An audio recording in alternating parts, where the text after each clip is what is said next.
I think my mother did exactly the right thing. I think it's absolutely extraordinary.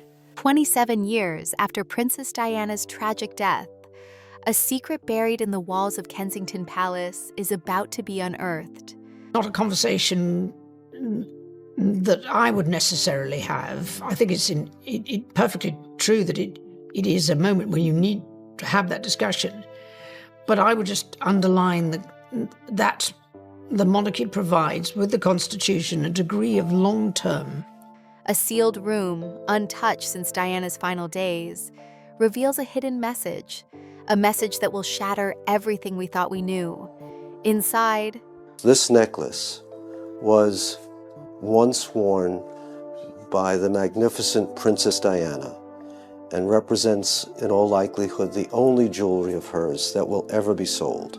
a jewelry box, a cryptic inscription, and shocking evidence point to a conspiracy so vast it involves some of the world's most powerful figures. What Diana uncovered was far more dangerous than anyone could imagine. And now her final battle for truth is about to be revealed. The questions we've been asking for years, finally, the answers. In the spring of 2024, as part of a quiet renovation effort, workers in Kensington Palace made a discovery that would go on to shake the very foundations of the British monarchy. What was intended to be a minor structural update to one of the palace's older sections quickly turned into something entirely different. Hidden behind a sealed wooden panel, untouched for decades, lay a forgotten room, a space that had remained undisturbed since the late Princess Diana's final days. This room, which had once been part of her personal sanctuary, was now a cryptic time capsule, containing the remnants of a life that had captivated the world, yet also one that had been marked by secrecy and intrigue. The workers, unaware of the historical significance of their find, quickly alerted the higher-ups.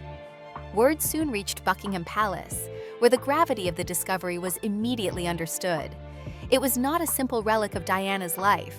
It was a room holding answers, potentially to some of the deepest questions surrounding her death.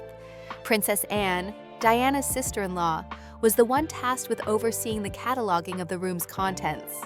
As the most senior working royal, she was seen as the natural choice. Known for her discretion and no-nonsense approach, Anne had long distanced herself from the spectacle of royal drama. She had always maintained a distance from the public's gaze, preferring to focus on her royal duties without the fanfare. But this was different. This was a discovery that could alter everything. As Anne stepped into the room, she was immediately struck by the stillness. The air was thick with the dust of years gone by. But there was something more, something palpable in the silence that seemed to hang in the air. Elegant evening gowns, carefully folded and stacked, sat in faded boxes.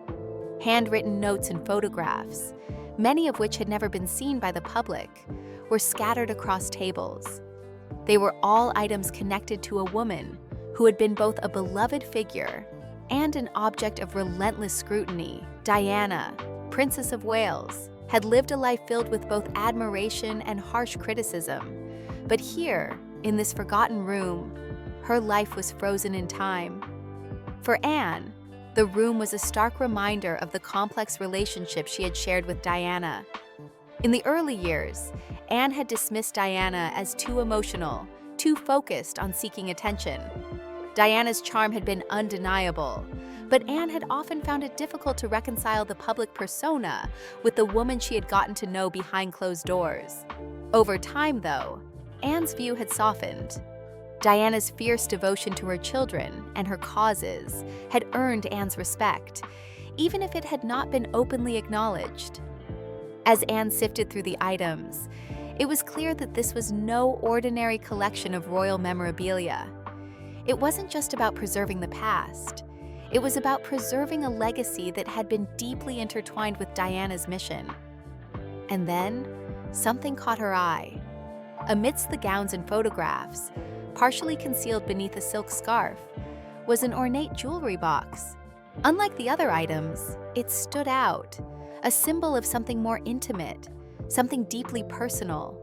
The jewelry box was carved from dark rosewood and inlaid with delicate pearls and sapphires. Even under the thick layer of dust, it shimmered, as if it were somehow more alive than the rest of the forgotten room. It was beautiful, intricate in its craftsmanship, yet it held an aura that was different from the other objects. It felt like more than just a keepsake. It felt like a message. Anne picked it up carefully, turning it in her hands. It was heavier than she expected, as though it carried more than just jewelry. As she examined it, something subtle but important caught her eye. On the base of the lid, etched into the wood, was an inscription. It read, "For those who dare seek truth, DS." The initials DS could only refer to one person, Diana Spencer. The message was clear. This was not an ordinary piece of jewelry. It wasn't just a royal memento. It was a challenge, a call to action. Someone had left it behind, knowing that one day someone would come looking for the truth. The cold shiver that ran down Anne's spine was hard to ignore. This was not just an item meant to be cataloged. It was a symbol. And the truth that it alluded to was something far greater than Anne could have anticipated. Anne stood still for a moment, her mind racing. Why had Diana left such a cryptic message? What truth was she referring to? Was this a warning? Or was it an invitation to look deeper into the life that had been cut short? Anne knew that this was no ordinary inheritance. It was a puzzle, a piece of something much larger. Holding the box in her hands, Anne couldn't shake the feeling that she was on the verge of uncovering something that had been buried for years. But why had Diana hidden it so well? Why had she left such a subtle clue, buried beneath layers of beautiful, ordinary objects? The question nagged at Anne's thoughts as she continued to inspect the box. It was evident that the answers weren't going to be easily found. There was something hidden in plain sight, and it was up to Anne to figure out what it was. But as Anne looked around the room once more, she knew that there was more here than just a box. This room was a part of Diana's life, a life that had been carefully curated by forces beyond her control. Anne felt the weight of the responsibility settle in. She was now part of a story that was far bigger than she had imagined. And as she held the jewelry box, she knew that what she would uncover in the coming days could change everything. Princess Anne sat alone in her private quarters, the ornate jewelry box resting before her on a velvet cloth. She had meticulously polished the surface of the box, yet her mind kept returning to the inscription on the lid. "For those who dare seek truth, DS." The initials were unmistakable, Diana Spencer. The message, so simple and yet so loaded, refused to leave her thoughts. As she examined the craftsmanship of the box once more, Anne's curiosity grew.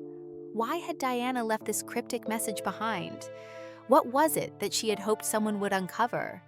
And more importantly, why had Diana felt the need to hide it so carefully, amidst all her personal belongings?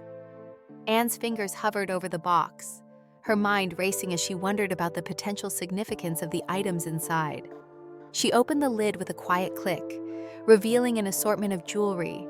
There were earrings made of rare Burmese rubies, a sapphire bracelet that shimmered like starlight, and a pendant crafted from emerald and diamond that seemed to glow from within. Anne marveled at the beauty and precision of each piece, but her fascination with the jewelry quickly shifted to something more troubling. As she examined each item, she noticed something strange, markings on the backs of the pieces. These were not standard engravings for royal items, nor were they part of any known inventory. They were small, almost hidden symbols, dates, and initials, none of which matched anything in the royal records. Anne's brow furrowed as she retrieved a magnifying glass from her desk and leaned in to study the markings more closely.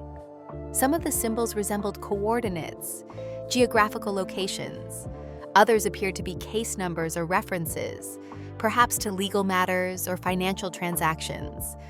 One brooch in particular bore a number that resembled an international bank code. Her stomach churned as she realized that these were not simply sentimental keepsakes. They were pieces of a puzzle, breadcrumbs left behind for someone willing to look deeper, someone willing to ask the difficult questions that had been ignored for so long. As Anne's mind worked to process this discovery, her hand instinctively traced the grooves and panels of the jewelry box, her fingers moving across its surface as though searching for a hidden mechanism.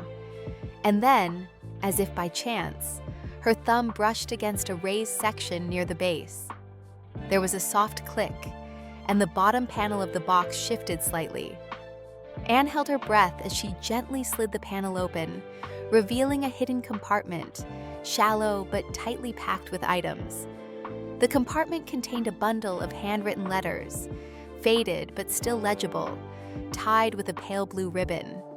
The scent of lavender lingered faintly on the paper, suggesting that these letters had been carefully preserved for years. Beneath the letters, there were glossy photographs, images of Diana, but not the public persona everyone knew. In these photographs, Diana was clearly in disguise, meeting with individuals Anne did not recognize.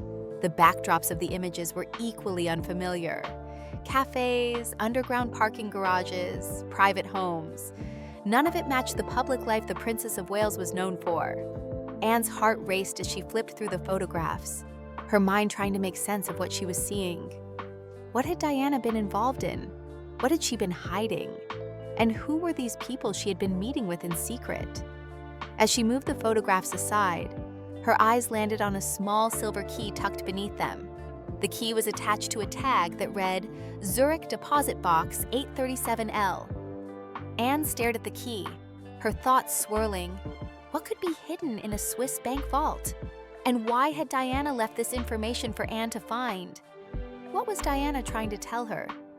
Anne felt the weight of the key in her palm as she turned her attention back to the letters. The first envelope, the one on top of the pile, was addressed to her in Diana's unmistakable looping script. Please read if I am gone, the words read, followed by a date, just 3 days before Diana's tragic death in Paris. Anne felt a chill run down her spine as she opened the envelope, unfolding the letter inside. The ink was smudged in places, as though it had been written in haste. As Anne began to read, she could feel her heart rate quicken, the reality of what she was about to uncover sinking in. The first line of the letter froze Anne in place. And if you're reading this, then they succeeded in silencing me. The words were not just a confession, they were a warning. Diana had known the risks she was taking, and she had known that she might not make it out alive. As Anne continued to read, Diana's words became even more urgent. She spoke of her suspicions, of things she had uncovered about the royal household and the powerful people who surrounded her. She mentioned a charity gala in 1995, where she first suspected something was wrong. A respected children's foundation, one that Diana had tirelessly supported, had failed to deliver funds to its overseas programs. When Diana quietly pressed for answers, she was met with evasions, financial misstatements, and eventually threats. The deeper she investigated, the more corruption she uncovered. Diana's voice, captured on the page, became increasingly resolute as she recounted her findings. She had stumbled upon evidence of financial malfeasance, funds meant for charitable causes being funneled into private accounts. Some of the accounts belonged to powerful businessmen, others to individuals with connections to the royal family. The further Diana dug, the darker the picture became. She mentioned secret meetings with investigative journalists, one from France and another from Switzerland, who had begun to investigate the financial discrepancies and the web of corruption tied to royal circles. Anne sat back in her chair, her breath shallow, as she tried to absorb the magnitude of what Diana had uncovered. She had always seen Diana as an emotional, impulsive woman, driven by her heart more than her head. But what she was reading now was not the ramblings of someone seeking attention. This was a calculated, strategic effort to expose something far more sinister, a global conspiracy that used charity and humanitarianism as a cover for illegal activities. Anne had always respected Diana's compassion, but now she saw a side of her that she had never truly understood. Diana had been more than just a princess, more than just a mother. She had been a whistleblower, a woman fighting to uncover the truth, no matter the cost. Anne turned the page and found a spreadsheet in Diana's own hand. meticulously copied numbers, bank transfers, and anonymized accounts. Diana had been compiling evidence, documenting everything she had uncovered. She had even started recording her conversations and storing tapes in undisclosed locations, fearing that her every move was being watched. Whistleblowers had come to her in secret, offering documents and testimony, all of them terrified for their lives. As Anne read on, she could feel the weight of the letter pressing down on her. Diana had been aware of the danger she was in, but she had also been prepared. She had left behind a trail of evidence, documents, photographs, and even a key to a Swiss bank vault, all designed to expose the truth, even if it cost her everything. Anne's hands trembled slightly as she reached the final page of the letter. There, in Diana's handwriting, was a final, chilling message. "If you find this, Anne, then know I left behind a final insurance policy. Everything hidden in a Swiss bank vault." Anne looked at the small key again, and the realization hit her hard. Diana's final confession was not just a collection of financial documents. It was a map, a guide to the truth Diana had spent her final days uncovering. Anne stood up, the letter still clutched in her hands, as she stared at the key. The truth Diana had died trying to expose was still out there, waiting to be uncovered. But now it was in her hands, and she knew that someone had gone to great lengths to keep it buried. The game was far from over. Princess Anne's mind raced as she boarded a private jet bound for Zurich, a city known for its discretion and secrecy. The quiet hum of the aircraft was in sharp contrast to the storm that raged in her thoughts. The key that Diana had left behind weighed heavily in her pocket, a constant reminder of the responsibility now placed on Anne's shoulders. The words of the letter were still fresh in her mind. "If you find this, then now I left behind a final insurance policy." That policy, hidden in a Swiss bank vault, could be the key to unlocking the dark secrets Diana had uncovered before her death. Anne had traveled without fanfare, without aides, and without explanation. Only her closest security detail knew of her whereabouts, and even they had been given a misleading itinerary. She knew that her journey to uncover the truth was dangerous, but the weight of what Diana had left behind and the urgency of the message drove her forward. She had to know what Diana had found. She had to know the truth, no matter what the cost. When Anne arrived at the Swiss bank, it was early morning, and the fog still hung thick in the air, obscuring much of the city's famous skyline.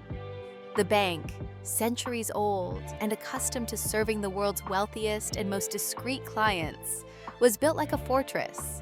Its polished marble floors and towering stone walls gave it the air of a place that had seen countless secrets come and go. Anne was led through layers of security, each more sterile and silent than the last. She felt the eyes of the bank clerks upon her, but there was no recognition in their expressions. They were simply performing their duties, following the protocols that had been in place for generations. As Anne entered a secure viewing room, the clerk placed a small metal box in front of her. The box was old-fashioned, its surface worn from years of handling. Anne could feel her pulse quicken as she looked down at the box. She knew that what was inside could change everything. With a steady hand, she opened the box, revealing stacks of documents, ledgers, receipts, and financial transfers meticulously compiled.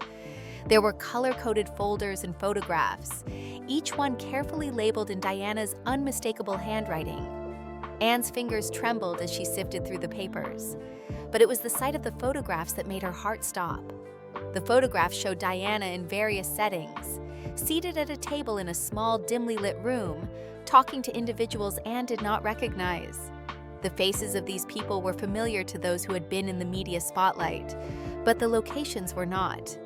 There were images of her meeting people in private homes, at cafes, and even in underground parking garages. The backdrops were deliberately unremarkable, designed to blend in and avoid drawing attention. Yet these images, buried among the financial documents, told a different story. Diana had been meeting people in secret, gathering information and compiling evidence. These were not casual encounters. They were part of something far larger. something dangerous. Anne's gaze shifted to a smaller folder at the bottom of the box. Inside, she found a set of digital discs and videotapes, each labeled with a date and a subject. One disc, marked simply with the words "If I disappear," caught Anne's attention. She inserted it into a player provided by the bank, her heart pounding in her chest as the screen flickered to life. There, on the screen, was Diana, seated in a modest flat, her face tired but focused. The image of Diana was haunting. She had no makeup, her hair pulled back, and her eyes were heavy with the weight of everything she had uncovered. "If you are watching this," Diana's voice began, calm but filled with an underlying urgency, "then I have been silenced. But I want you to know what I found and why I could not walk away." Anne leaned forward, her eyes fixed on the screen as Diana's voice continued. Diana spoke about the conspiracy she had uncovered, about the men and women who use the guise of charity to launder money and fund illegal operations. She named names, describing powerful businessmen and aristocrats who had exploited their positions of influence. These were not just faceless individuals, they were the very people who moved in the highest circles of society, whose smiles in public masked their true intentions. As Diana detailed her findings, Anne felt her breath catch in her throat. Diana had not been paranoid or reckless. She had been methodical. She had collected evidence, interviewed whistleblowers, and recorded her conversations with journalists who were already investigating the conspiracy. She spoke of her increasing fear as she discovered just how deep the corruption ran, mentioning how she had started to fear for her life. Diana had even begun taking extra precautions, avoiding her usual routes, using secure phones, and meeting people in secret locations. It was clear that Diana had known her life was in danger, and yet she had pressed on. She had become determined to expose the truth, no matter the cost. "I must leave them something more than fairy tales," Diana whispered at one point, her voice thick with emotion. She was speaking about her children, William and Harry. "They need the truth." The words hit Anne harder than she had expected. In that moment, she realized that Diana's actions in the final months of her life had been about more than just uncovering a conspiracy. It had been about protecting her sons. Diana had known the risks, but she had been willing to make the ultimate sacrifice for them, to ensure that they would not be left in the dark about the forces that sought to control their lives. Anne's fingers gripped the edge of the table as she watched the video, her heart heavy with the knowledge of what Diana had endured. But there was more. The final tape, which Anne inserted into the player, was chilling. Diana, in this video, was more direct. "If you are watching this," she said, "then I have been silenced. But the truth will not die with me. I have left it all behind, hidden in a Swiss bank vault." Anne sat still as the tape ended, her mind reeling. This was bigger than she had ever imagined. Diana had known too much, and the forces that sought to protect their secrets had gone to great lengths to silence her. But Anne also knew that the truth was now in her hands. Diana had left behind a map, a guide to uncovering the conspiracy, and it was up to Anne to follow it. As Anne gathered the documents and prepared to leave the bank, she was struck by a sudden thought. She was not the only one who knew about this vault. As she walked through the corridors of the bank, her mind raced. Diana's final confession had been meant for someone else, someone who could continue the fight. But the question remained, who else was looking for the truth? And what would they do when they found it? Anne's journey to Zurich had been a critical step in uncovering Diana's final mission. But it was only the beginning. The conspiracy Diana had unearthed was vast, and it reached farther than Anne could have ever anticipated. The shadowy figures who had been part of this web of deceit were still out there, and Anne knew that they would stop at nothing to protect their secrets. As she left the bank, the weight of the key in her pocket seemed heavier than ever. The next chapter in this dangerous game had just begun, and Anne was no longer just a bystander. She was now part of the story, and the stakes had never been higher. Princess Anne's return to London was not the quiet homecoming she had hoped for. The discovery in Switzerland, The stack of documents and the disturbing contents of Diana's final confession weighed heavily on her mind. Diana had left behind more than just the truth. She had left behind a mission that was now Anne's to complete. The financial documents, the photographs, and the video recordings painted a chilling picture of a conspiracy that reached deep into the heart of the British establishment. Powerful businessmen, members of the royal family, and government officials were all involved in a covert operation that had used charity and humanitarian work as a front for illegal activities. Diana had uncovered it all, and now Anne was the one holding the pieces. The weight of this new responsibility was overwhelming. Anne had never imagined herself in this position. She had always been the royal family's steady hand, avoiding the limelight, focused on duty and protocol. But now, as she sifted through Diana's evidence in the privacy of her study, the quiet life she had once known seemed distant. The reality of what Diana had discovered was hard to ignore. As she pieced together the documents and cross-referenced names and dates, a clearer picture began to emerge. Diana had not just stumbled upon a few bad apples. She had uncovered an international network that used the monarchy's charitable efforts as a shield to launder money, fund arms deals, and manipulate global politics. It was overwhelming, but Anne knew she had no choice but to press forward. The web Diana had uncovered was vast, and she was now in the middle of it. As she sat at her desk, her phone rang, and her heart skipped a beat. It was Timothy Radcliffe, Diana's former private secretary. He had been one of the few people Diana had trusted during her final years, and he had always kept a low profile since Diana's death. Anne had tracked him down after receiving the mysterious package with his name, and she knew that his knowledge could be crucial in understanding just how deep the conspiracy ran. They agreed to meet at a small chapel on the outskirts of Bath, a place that was known only to a select few. When Anne arrived, Timothy was already waiting inside, his face drawn and his expression serious. There was no pleasantry, no small talk. He wasted no time in getting to the point. "Your sister-in-law was not alone," he began, his voice low. "She trusted a few of us, though she knew that we had no stake in the machine. We've kept watch, waiting for someone brave enough to carry the flame." Anne's mind raced.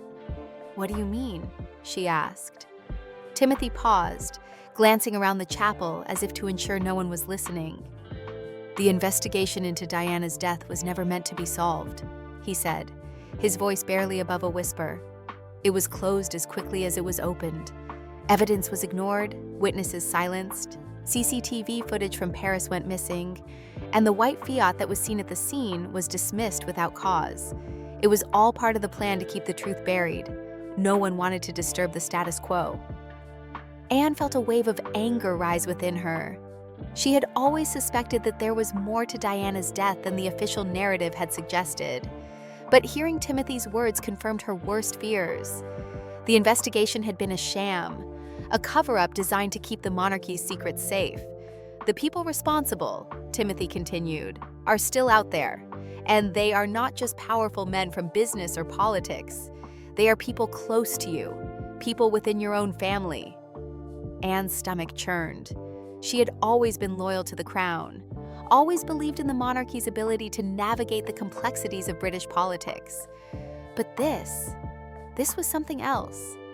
The very institutions she had devoted her life to had been compromised by corruption and greed. Diana had been closing in on something big, Timothy said, his voice shaking with the weight of the truth. She had uncovered a network that linked charities, business tycoons, and high-ranking royals to illegal arms deals and offshore accounts. She was gathering evidence, meeting with journalists, and preparing to expose it all.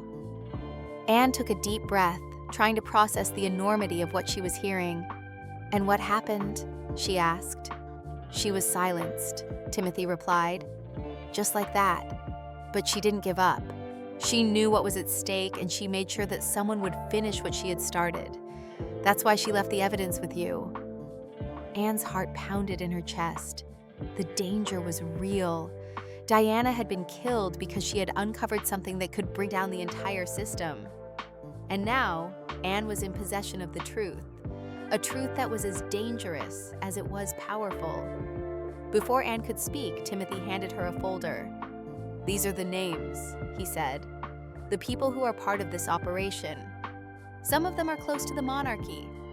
Some of them are already watching you." Anne's hands trembled as she opened the folder.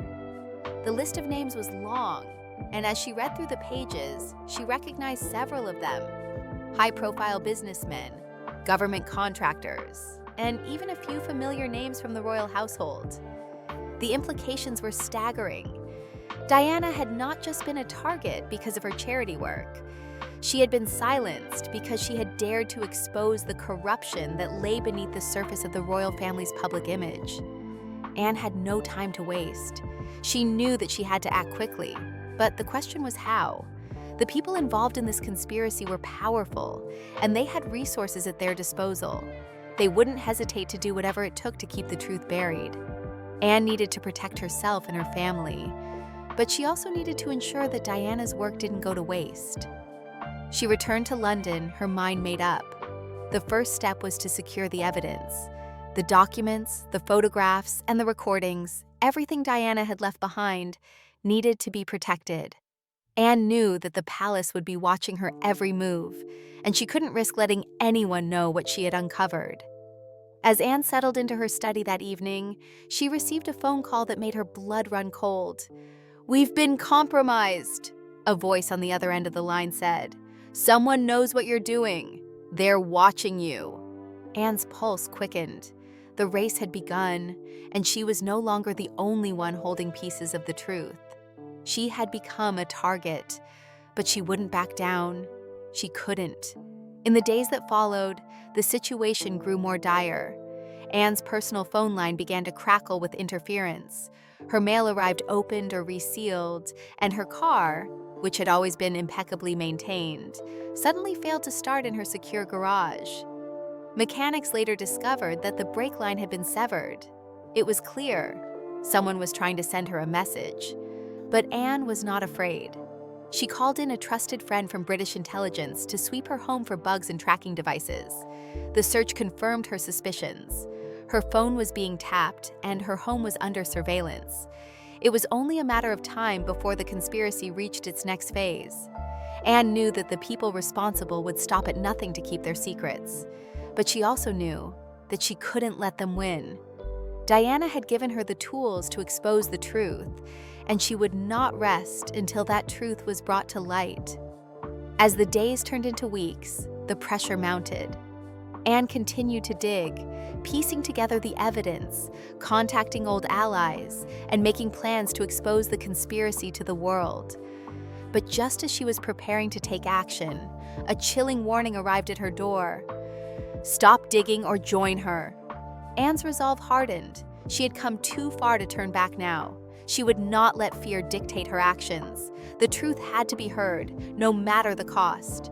With the evidence safely secured, Anne made her move. She reached out to Timothy Radcliffe and others who had supported Diana's investigation, and together, they planned to take down the network that had been operating in the shadows for so long. The battle was just beginning, but Anne knew that Diana's legacy would live on, and that the truth would finally come to light.